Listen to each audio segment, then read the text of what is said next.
Hello and welcome back to Fedora Fiction Podcasts. As you know, if you've been following or you have subscribed, we are reading from my science fiction novel, Throwback Book 1, Ares Triumphant.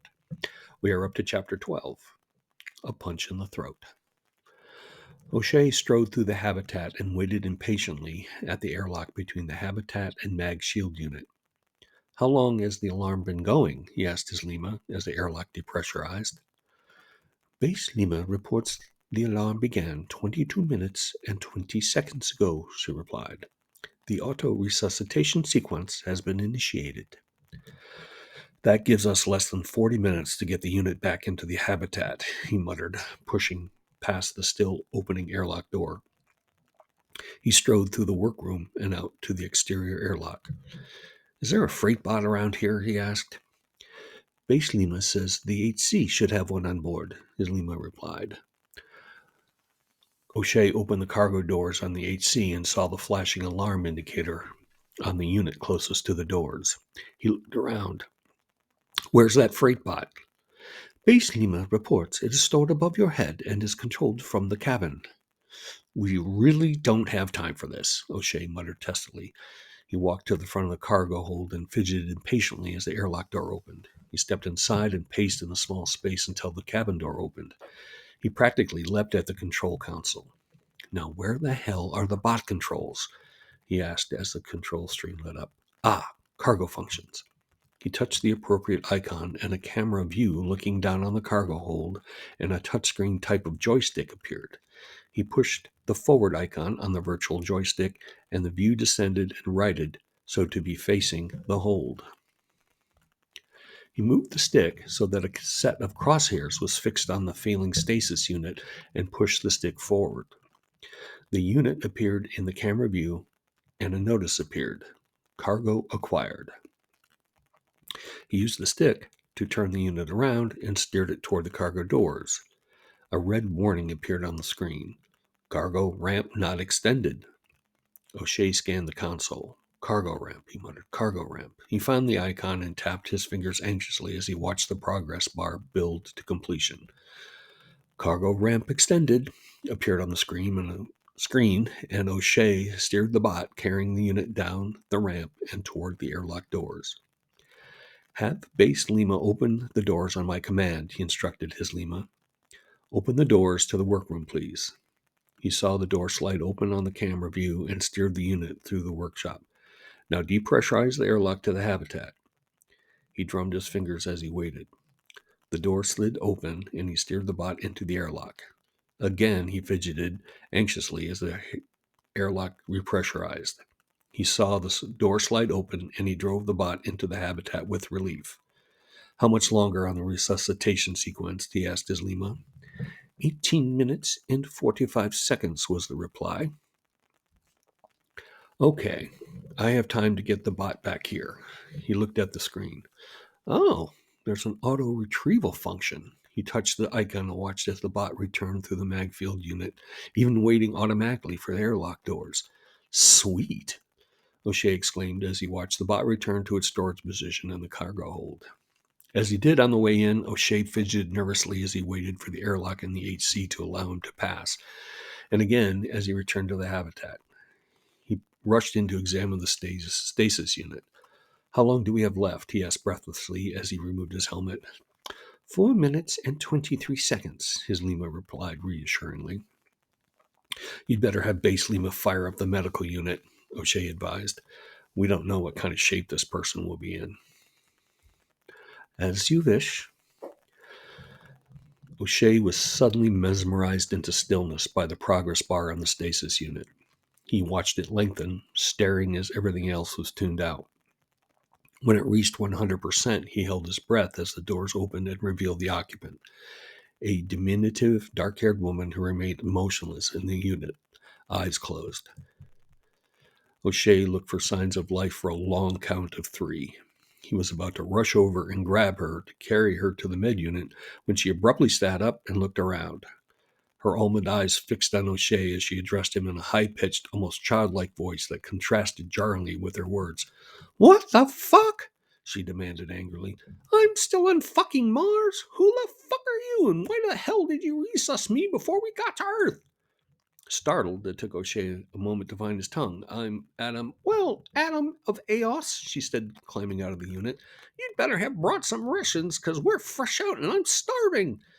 Yes, I brought rations, he reassured her. He followed her into the kitchen area and placed 2 ration kits in her refrigerator. What's Eos? What's Eos? He asked her as they hydrated. You tell me, she said, sitting at the table. You're the one wearing the patch. She put her head in her hands. Ugh, I hate fucking stasis. I'd like to punch the guy who invented it in the throat. O'Shea doubted she could reach his throat, but was well aware she was capable of striking other sensitive parts of his body, so decided to change the subject. He looked at the patch on his chest. Oh, AOS, he said, pronouncing each letter separately. That's Adam O'Shea Industries. The woman took her face from her hands and looked at him quizzically. What? Are you wearing an antique Eva? Adam O'Shea Industries has been Shakor for decades now, since before I was born. She accepted the rehydrated rations from O'Shea and tore into them ravenously. Holy shit, I'm hungry. To answer your second question, O'Shea said as he sympathetically watched her tear into the second ration, I didn't resuscitate you. The unit was failing and went into auto-resuscitation mode. It's a good thing I was here, or you would have woken up in the cargo hold of the HC. Holy shit, she said again, although quietly. That would have been ugly. She swallowed the last bite. Can I get some water? I'm suddenly feeling a little weak. Would you prefer coffee? I have some of that. What the fuck is coffee? I'll get you some water. What about the others? The woman asked as he poured a glass. Are they K? Are they? O'Shea blinked. Oh, yes, their units seem to be working fine. But then, he added soberly, so did yours yesterday. Yeah, leave it to Unza to send us past stasis units, she said, accepting the glass and taking a thirsty gulp. Wait, yesterday? How long have you been here? I got here 2 days ago. 2 days? You mean 2 sols? Yeah, I guess I do, O'Shea admitted sheepishly. Well, tell me, Rook, why you haven't evac'd us out of here yet? Isn't our sport about to blast out of orbit? Actually, no, it's not, O'Shea told her apprehensively. It's an older model. I'm afraid it needs some maintenance before we can blast out of orbit. How long will that take?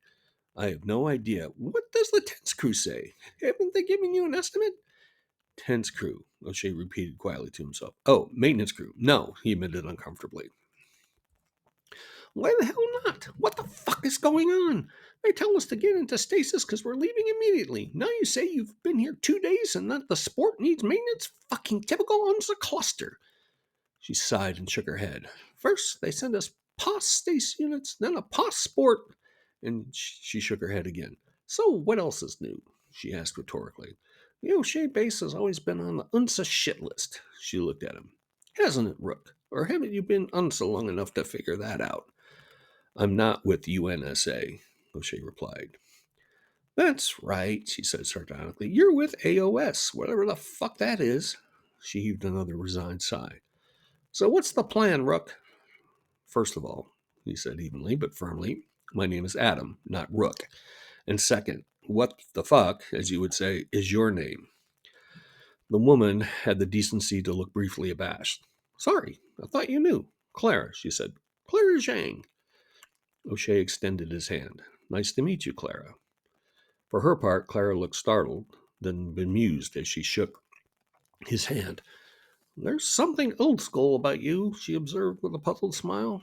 And it's not just your Eva. I'll take that as a compliment, O'Shea replied dryly. As for the plan, my thought was to leave in the HC in the morning to go back to my base and figure out things from there. It's in a lot better shape. Yeah, she admitted, looking around. We should have seen the shutdown order coming the way the fucking UNSA kept poning non-essential tents. She looked at him. Where is your base?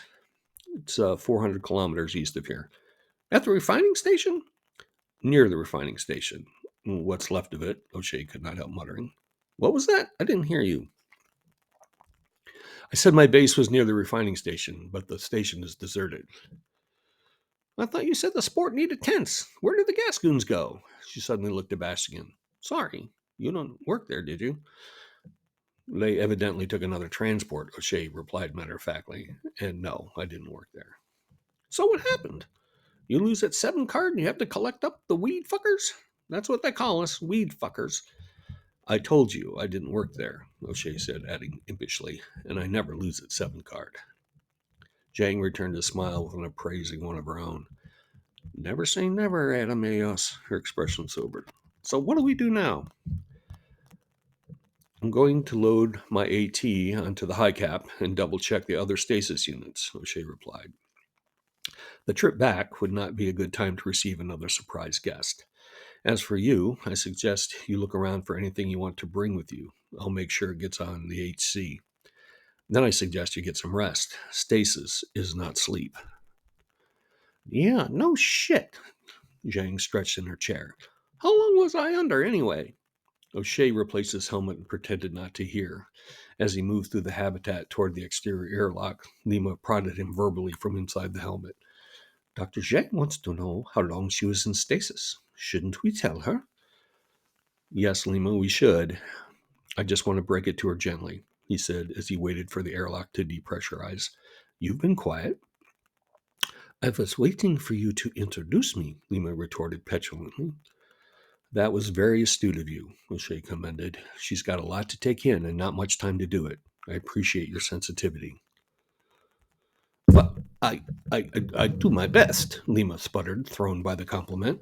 She was quiet as O'Shea mounted the AT. But you are going to introduce me, aren't you?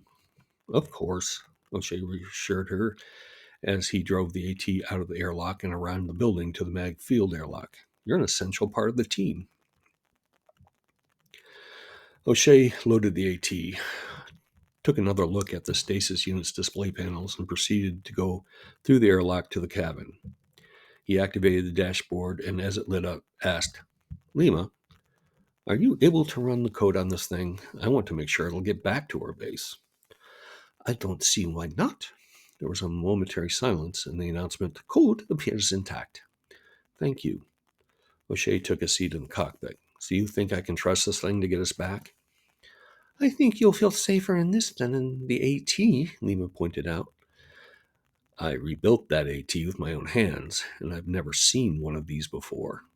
Besides, he added quietly, it was just me before.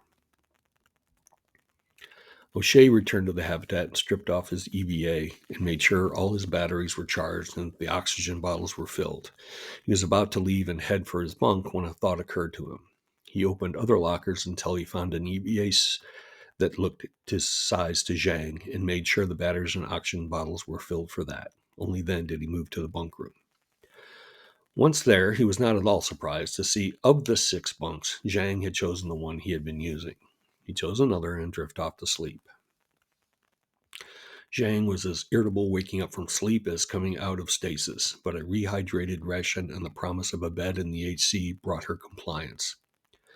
They both ate and used the toilet and dressed in their EVAs.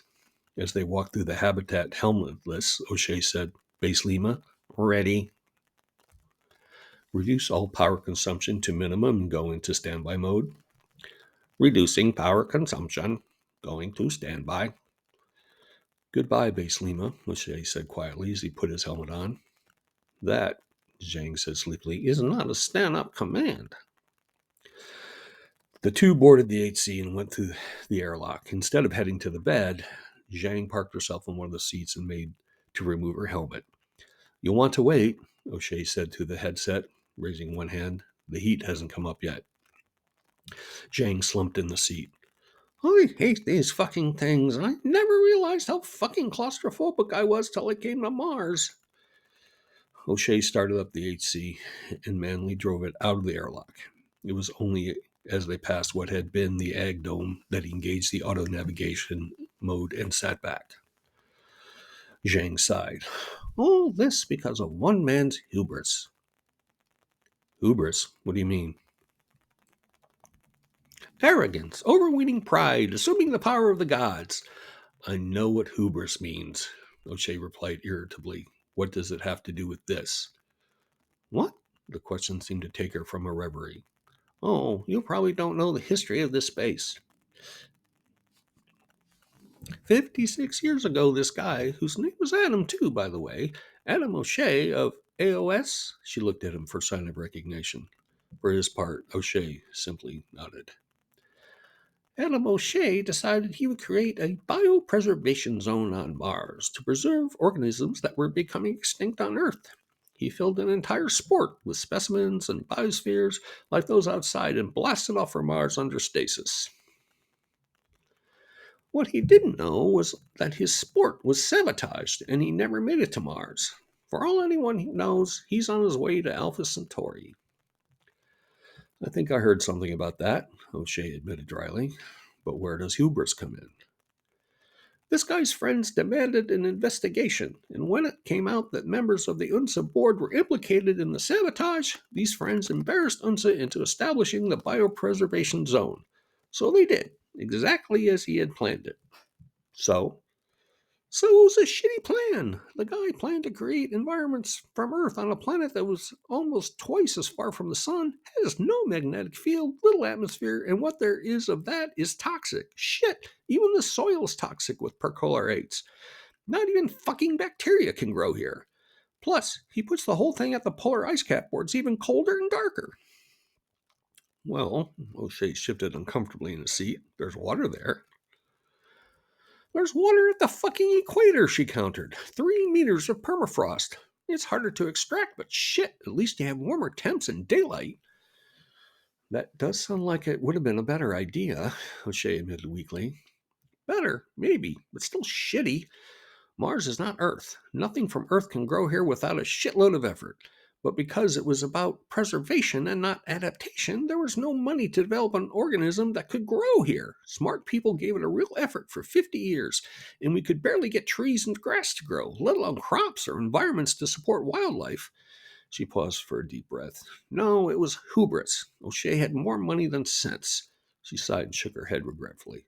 So much fucking wasted time and talent. So why were you here if you thought it was a bad idea? O'Shea asked without looking at her. Jane gave a short, bitter laugh. Oh, I was a true believer. I joined the cult. The biopreservation project would be the salvation of humanity, she said with mock gravitas. And then I got here and I saw it was a fucking disaster. I was actually relieved when we were ordered to evac our sorry asses out. Now I can get back to Earth and make a real difference. O'Shea shifted in his seat again. About that, he said finally. There are a few things I need to tell you, and I'm pretty sure you're not going to like any of them. I certainly don't. Well, that ends chapter 12 of Throwback Book 1, Ares Triumphant. I will also take this opportunity to remind you that copies of this novel, as well as other novels read on Fedora Fiction Podcasts, are available at amazon.com/author/Tom Goss. This is Tom Goss. Thanks for listening.